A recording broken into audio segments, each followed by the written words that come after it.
9 கோளும் ஒன்றாய் காண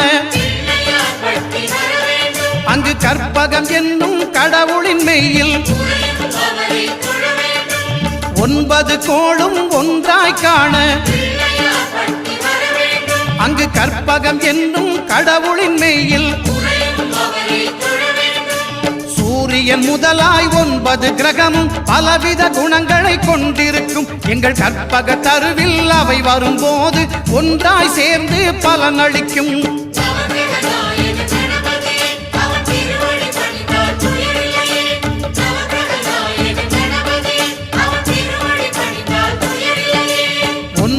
கோளும் ஒன்றாய் காண